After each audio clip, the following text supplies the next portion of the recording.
The exact year is 2011, the end of an era and the beginning of the 8th generation of consoles, only 2 years away from the release of both the PS4 and Xbox One. It's the time for both companies to come up with a lasting final impression. From each side in the racing genre, Sony and Microsoft would let their respective developers cook, with Polyphony immediately hard at work towards the next GT title. On the other hand, there's Turn 10 Studios, still going with their 2-year gap release schedule, meaning it's time for the next title release, the very anticipated Forza Motorsport 4, a title many people keep hammering on as the true peak, which is hopefully something I'll find out today, to finally put the nail in the final question of which motorsport is the true peak of the franchise. Luckily this time there's no UFO, piano, or flying dumpster following me around, so it should be safe for now, in which case let's just jump to the game. Just like last time, Lance Hayes returns with his masterful musical talent, bringing us even more tunes to enjoy.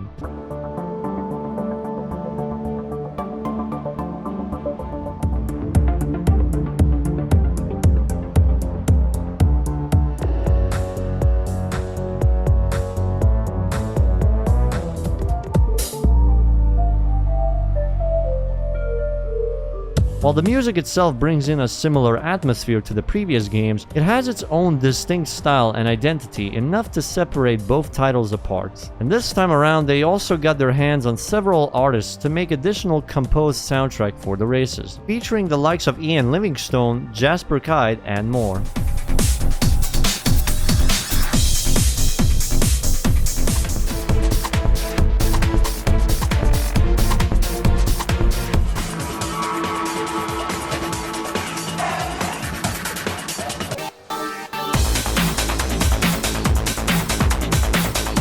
But we've talked enough about the music, so let's actually talk about gameplay. Starting off, we have some options here, but I'm guessing your eyes are gonna go towards the career and auto vista mode. The career for the most part is the same as before, with one major removal of season play into the World Tour, which unfortunately takes away the option of event picks and the calendar system, with a new world map-like view to match the idea of the World Tour progression while giving this nice and sleek look for the track view. This may sound like a controversial take, but I consider this to be a downgrade from the season play progression. But the more I think about it though, I realize why this change is not necessarily due to incompetence or laziness, but I'll explain further once we go over to the leveling system. In case anyone doesn't like this new World Tour system, the old event selection is available with a similar menu as Motorsport 3 and a couple more events to play with. So that option is available, and I'd actually prefer to use that than the World Tour system. As per usual, any wins reward credits, XP, and affinity.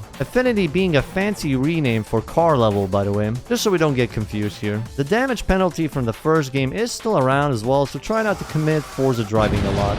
Leveling is pretty much the same as well, with both driver and car levels returning with similar bonuses, though unlike Motorsport 3, car levels or affinity bonuses have been tuned to the point of giving you free tuning for whole brands now, and each driver level now gives a selection of free cars to pick instead of a fixed reward on every level. It seems like a small change, but due to the added option, it grants a lot of replayability on the career mode, and this option right here is the reason why I believe they had to get rid of the old calendar system. The way the system works in FM3 was that it would give you 3 event options every time your event slot is empty. This plan works because in FM3, level rewards are always fixed, meaning they can balance the calendar options and event level limits to follow the level rewards. Even if you end up doing events in the event list and gain some extra rewards, returning to the calendar means you still have the level rewards anyways. In FM4, it becomes significantly harder to keep track for balancing by making level rewards into an option of several cars, most of which have varying brand and even drivetrain options. They could of course spend more time redesigning the calendar system to work in FM4, especially once you notice each level bonus are specifically themed, such as the early drifter cars, the rally rivalry cars, and etc, etc. But something tells me the choice to replace the calendar system came in place due to time limits and other priorities.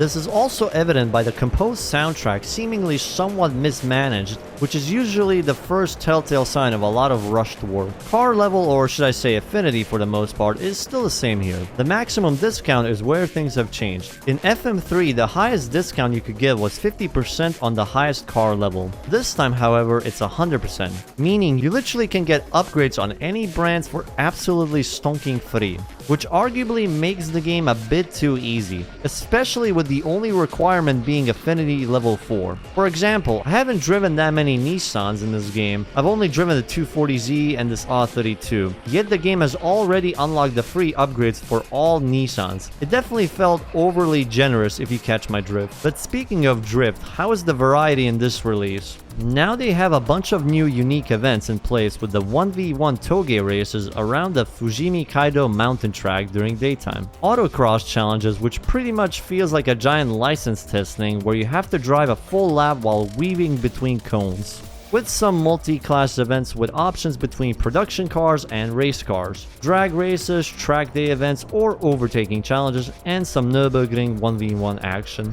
The amount of variety here is pretty staggering and pretty fun. And the very best game mode of them all, Top Gear bowling events. Clearing events provides a bunch of bonuses like random affinity rewards, level XPs, and cash. Depending on the event, it may give you a flat rate, though some of them will provide rewards based on the percentage instead. It may be beneficial to clear certain events depending on the situation, like your current XP bar or level. Though playing this game in 2023 via emulation, I wasn't so sure I could do any form of online events. Actually, never mind, it seems impossible. It's a shame really. Hearing the amount of cool events that got added for multiplayer like car soccer, cat and mouse, drift events made me wish I had played this game when it was active. But since I'm stuck racing against AIs, how is the difficulty? You know the drill. Difficulty is in the options, fully adjustable and all that, including the option to keep the rewind feature on or off. A very noticeable change is the AI are no longer pushovers this time around. It feels like the opponent drivatar has finally learned enough about the crazy techniques player used in the last 6 years that even they are now doing Forza tactics with some level of effectiveness. It's great to see them be this challenging for once, though sadly player-owned drivatar is still the exact same in FM3. So it is with deep regret Chad Lonzo will not return for this outing.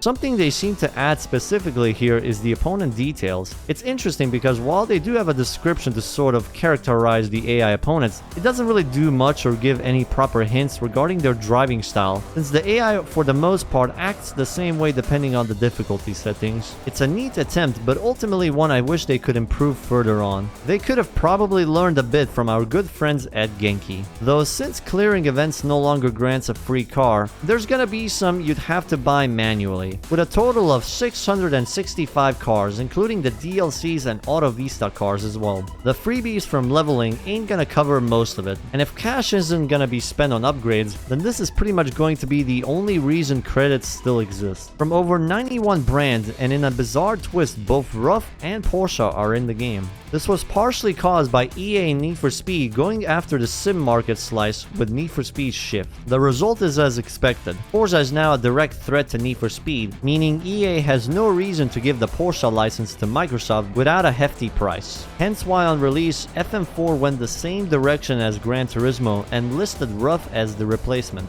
until the option to put Porsche back in became available again via DLC. Oh, and Oldsmobile is here too, I guess, for those of you Oldsmobile fanatics out there. Our classes are the same from FM3, with F at the lowest and R1 at the top, and set classes are complemented by the upgrade mechanic once again at its best. Just like last time, you can push even the starter car and make it into an uncontrollable beast. It literally has no other gears. Something you'll be able to do quite often thanks to the free upgrades. Car customization is still the same for the most part. Body kits and vinyl editors are there. As expected, since the auction house is back, so they were probably banking on the customized player car market to thrive again. There aren't many improvements here, but it's quite understandable since Turn 10's focus is on the main gameplay this time around. The biggest change comes from the graphical changes. Having fully mastered the Xbox 360, Turn 10 has managed to play around with a new lighting system. The image-based lighting, which allows the cars and the environment to look sharper, and it's not just the surface of the cars, but also the cockpit as well. Hence why there's such a big jump in graphical improvement from 3 to 4, despite still using the same console generation, which certainly helped for the addition of the Auto Vista, the brand new mechanic introduced for the franchise, the birth of the very well-known Forza Vista feature. This is where it began, but due to being an experimental mechanic, this feature is only available to a number of cars somewhere around 20, with some being unlocked by default, while a lot of the other cars require beating their specific challenges to unlock their Auto Vista mode. This is also where we get to hear our main man, our favorite British motorman, Jeremy Clarkson. This is a Lexus. I know, doesn't look like one, does it? It doesn't sound like a Lexus from the details either. I mean, it has a 4.8-litre, 552 brake horsepower V10. It also has a carbon fibre body, 0 to 60 in 3.7 seconds, and has a top speed of 200 miles an hour. This is what happens when you tell Lexus engineers to stop making quiet, dull saloons for people who play golf. Let off the leash, they go mad and make this. The LFA. A car that sounds like an F1 racer and goes like a Ferrari 458. He basically narrates all of these cars, so I guess that's partially why they only allow a select number of cars for the feature. His voice acting cost must have been pretty steep, and if I have to be honest, every penny of it is worth the cost, because Turn 10 seems to let Clarkson bring out his best material for the subjects with minimal filters, considering how ruthless he was to the DMC DeLorean. If the DeLorean hadn't existed, Tom Clancy would have had to invent it. This wasn't really a car. It was part of a bigger storyline that involved the British government, the feds, and a silver-haired anti-hero with some extremely odd ideas. The DeLorean itself was perhaps his oddest idea of all. An unpainted stainless steel sports car with gull-wing doors, and thanks to a wheezing 130 horsepower Renault engine hanging off the back, almost no performance whatsoever. But yeah, everything you know about Forza Vista is pretty much here. Playing around with all of the doors, being able to sit in the interiors, and turn the engine on.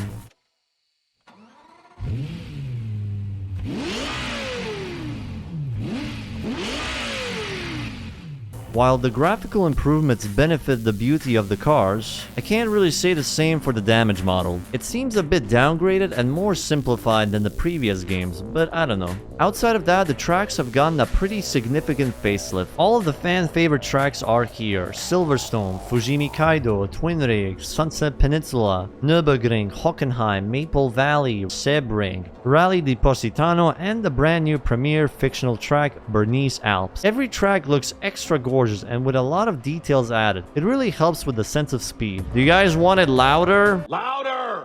Do you want louder? Louder! Stop it. Though there is a problem: lap balancing. What I mean here is how some events seem to have a bizarrely high lap count in the lower performance tiers compared to the higher tiers. It may seem insignificant enough at first, but once you check around enough, it's apparent just how insanely high some of the event lap counts can be, going up near the level of Underground 2's URL races. This weird balancing seems to be yet another victim of time constraints. It does put me in a dilemma. If I were given a choice to change reality, would I like Forza Motorsport 4 the way it is, or would I take a version of the game with the same graphical fidelity as FM3, but with more focus on gameplay changes instead? Would you keep FM4 the way it is, or no graphical upgrades with better gameplay balancing instead? A functional calendar system with a new level reward system, better lap balancing, and more. Would people both on the audience side and Microsoft be willing to accept taking a few years off and release FM4 on the Xbox One instead for a better thought out career, levels, and graphical fidelity? I'd like to hear your thoughts in the comments below. I certainly agree with the sentiment of Motorsport 4 being the peak, even if I prefer Motorsport 3's main career mode. It's hard to ignore every bit of improvement done here, even if it's mostly minor, which kinda makes it weird how Forza so far has pretty much taken a very similar step to Gran Turismo, with the first and third game taking huge risks and major leaps, while 2 and 4 only incrementally improves on everything, and then 5 onwards starts the unstoppable downward spiral. But what about you? Which motorsport do you think is the true peak? Are you a hardcore FM4 masterpiece believer, or are you the nuclear FM7 is peak kind of guy?